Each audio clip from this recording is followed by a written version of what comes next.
नमस्कार दोस्तों, मैं हूं दामिनी यादव और आप देख रहे हैं हिंदी की बिंदी।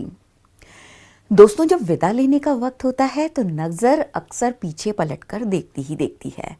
अब चाहे वो जाता हुआ कोई शख्स हो या साल, और उस पर तो ये साल 2020 यानी 2020 तो ऐसा रहा कि जिसे शायद ही कभी कोई भुला पाएगा। इस साल में कोविड-19 के चलते बहुत कुछ बदला। जीने के तौर तरीके से लेकर मनोरंजन की परिभाषाओं तक लगभग सभी कुछ बदल डाला 2020 ने। आज हम भी इस साल के जाते जाते पड़ताल कर रहे हैं बदले सिनेमा यानी मनोरंजन के स्वरूप की। कोविड-19 के चलते लॉकडाउन के दौरान हर चीज पर ताले पड़ चुके थे। अब ऐसे में एक जगह ऐसी भी रही जिसे इस समय ने नई सार्थकता दी, और वो था OTT platform.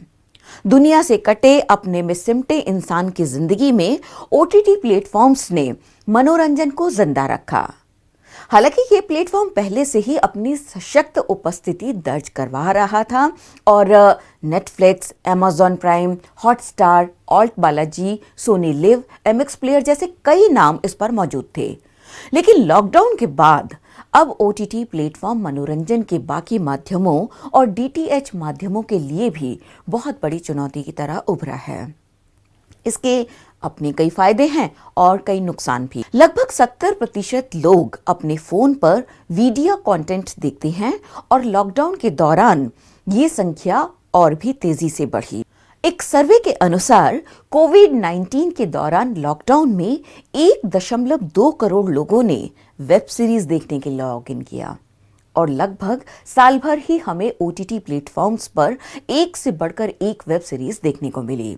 Patal Lok, made in heaven, special ops, a suitable boy, Mirzapur 2, Aashram, Thinkistan, Panchayat, secret games, Aarya, scam 1992, Bandish bandits और सिंपल मर्डर जैसे जाने कितने ही नाम इस वक्त जहन में आ रहे हैं।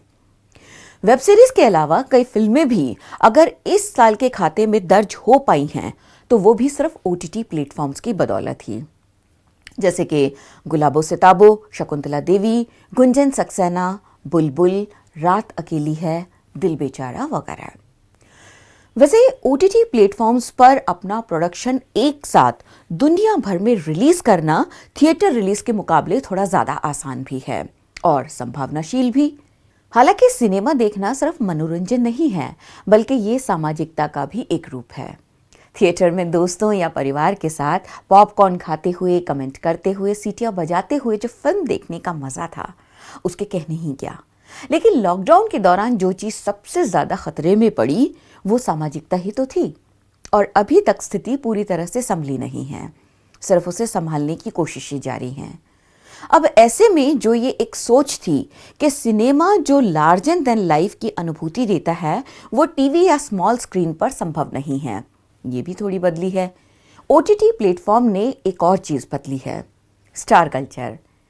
पहले लोग कई बार सिर्फ स्टार नेम टैग की वजह से भी थिएटर तक चले जाते थे, महंगी टिकट्स खरीदकर फिल्में देखते थे, जिसकी वजह से कई बार औसत कहानी या अभिनय वाली भी कई फिल्में सुपर डुपर हिट हो जाया करती थी। 100 करोड़ 500 करोड़ के क्लब बन गए थे। OTT प्लेटफॉर्म्स पर ऐसा नहीं है। सिनेमा हॉल या मल्टीप्लेक्स में जितने रुपए में एक टिकट आया करती थी, OTT प्लेटफॉर्म पर अब लगभग उतने में ही पूरा परिवार फिल्म या सीरीज देख सकता है, वो भी एक नहीं कई, साथ ही कई भाषाओं, कई तरह के कंटेंट और स्टाइल के साथ। ये बात उन मेकर्स के लिए वरदान साबित होगी जिनके पास दिखाने के लिए सिर्फ एक अच्छी स्टोरी होती थी, कोई बड़ा स्टार नहीं, जिसकी वजह से लागत पर असर पड़ता था, और स्टार टैग न होने की सूरत में उनकी फिल्मों को अक्सर थिएटर ही नहीं मिल पाते थे। तो ये बात तो अब कही जा सकती है कि OTT प्लेटफॉर्म का स्टार कोई है तो वो है स्टोरी और कंटेंट।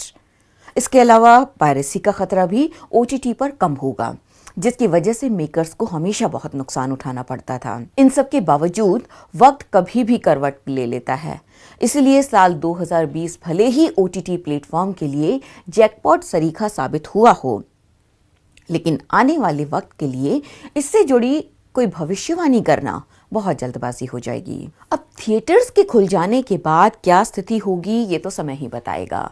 और सबसे बड़ी बात कि 11 नवंबर 2020 के बाद ये माध्यम भी सूचना एवं प्रसारण मंत्रालय की निगरानी के दायरे में आ गया है।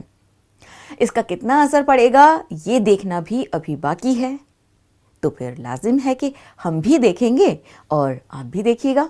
द वायर के और वीडियोस देखने के लिए सब्सक्राइब करें और बेल आइकन पर क्लिक करें। स्वतंत्र पत्रकारिता की आर्थिक मदद करने के लिए डिस्क्रिप्शन में दिए गए लिंक पर जाएं और अपनी राशि चुनें।